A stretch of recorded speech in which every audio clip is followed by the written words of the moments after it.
Psalm 14 begins with a stark declaration. The fool says in his heart, "There is no God." This verse is a call for self-examination. The psalmist urges us to reflect on our lives. Are we living as if there is no God? This psalm is a lament. It expresses sorrow over humanity's state. The psalmist sees a world that has turned its back on God. But within this lament, there is hope. There is a promise of redemption and restoration. The themes of Psalm 14 are timeless. They resonate with us today just as they did in ancient times. Through this psalm, we are invited to find hope in a world that often feels godless. The term fool in Psalm 14 refers to someone who lives as if God does not exist. It's a person who denies the divine presence and lives life on their own terms. The fool says in his heart, "There is no God," by his actions and choices.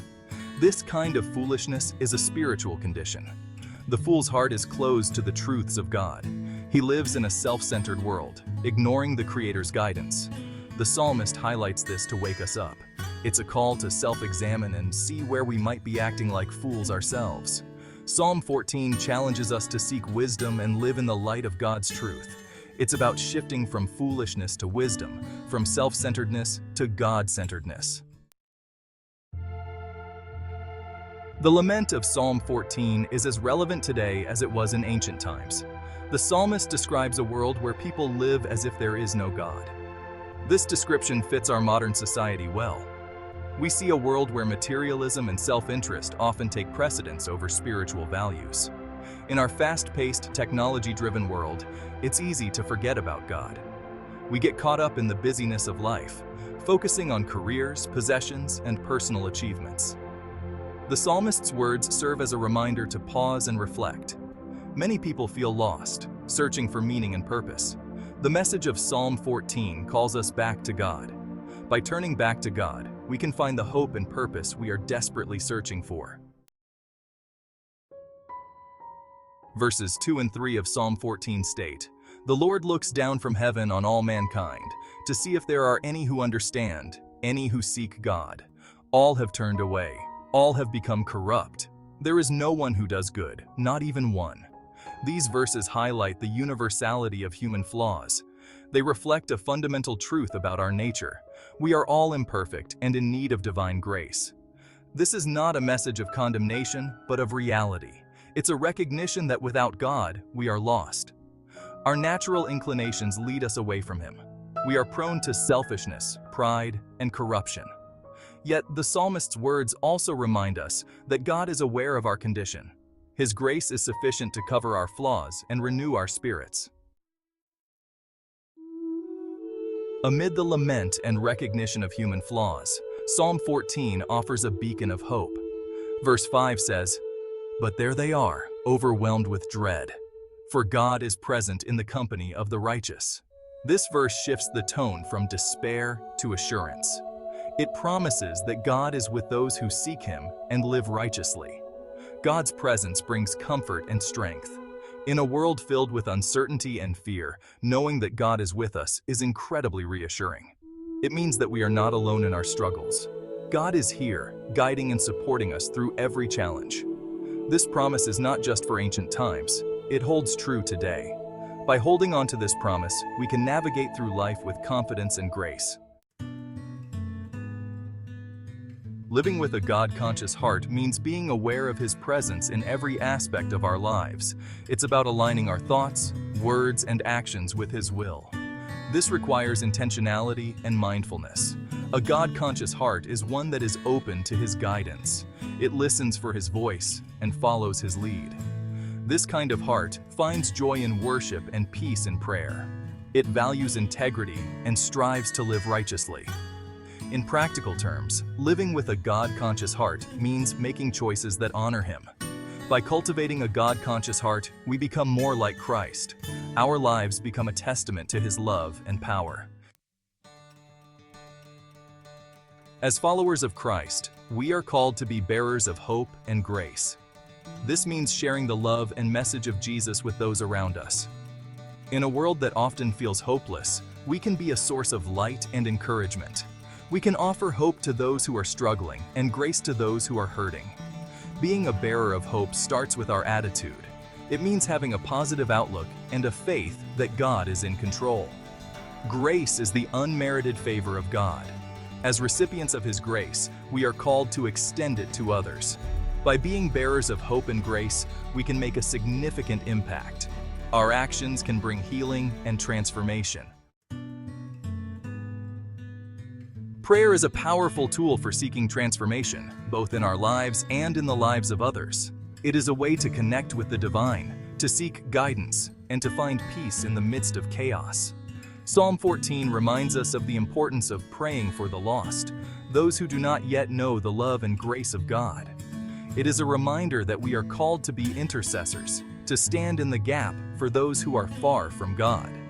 It's a call to intercede on their behalf, asking God to open their hearts and draw them to Him.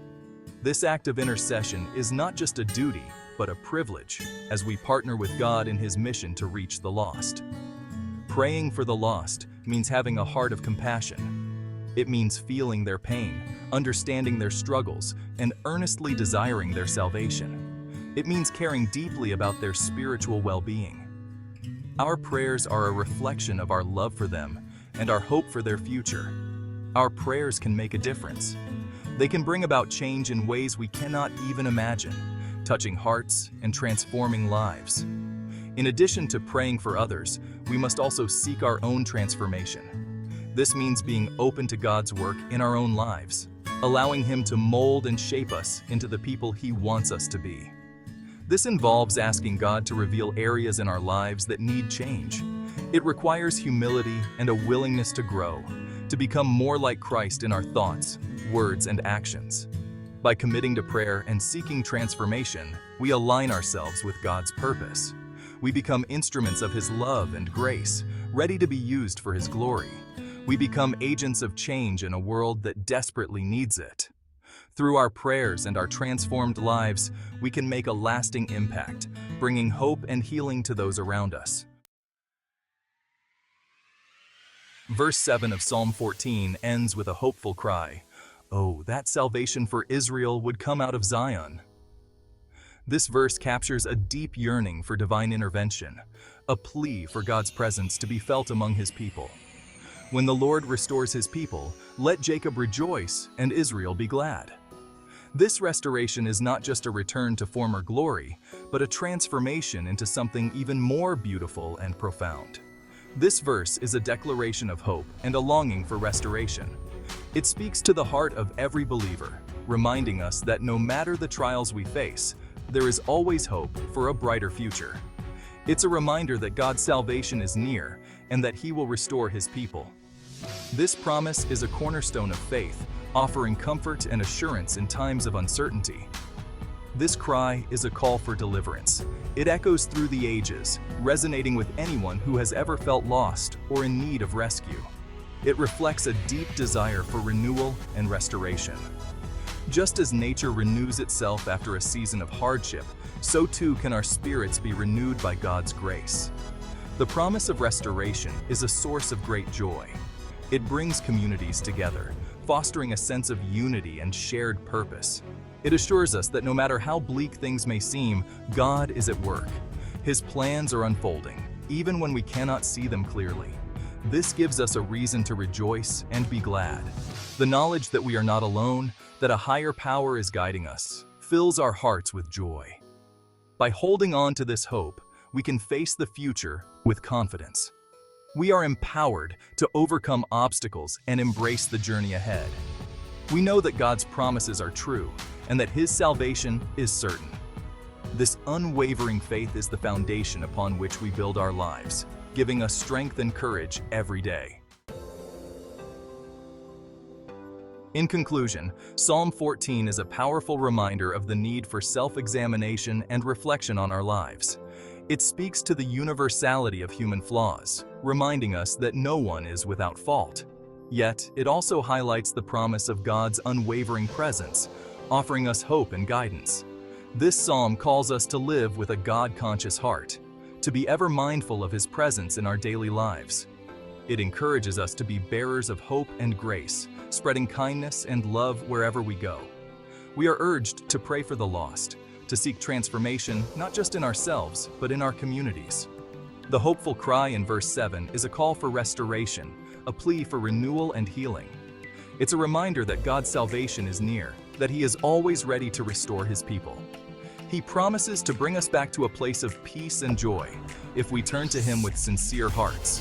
Living wisely means aligning our lives with God's will, making choices that reflect His teachings. It means making decisions that honor Him and demonstrate His love to others. It means being intentional about our relationship with Him, dedicating time to prayer and study. Seeking to grow in our faith, we can deepen our understanding and connection with God. By living wisely, we can experience the fullness of God's blessings, finding joy and contentment in His presence. We can be a light to those around us, offering support and encouragement in times of need.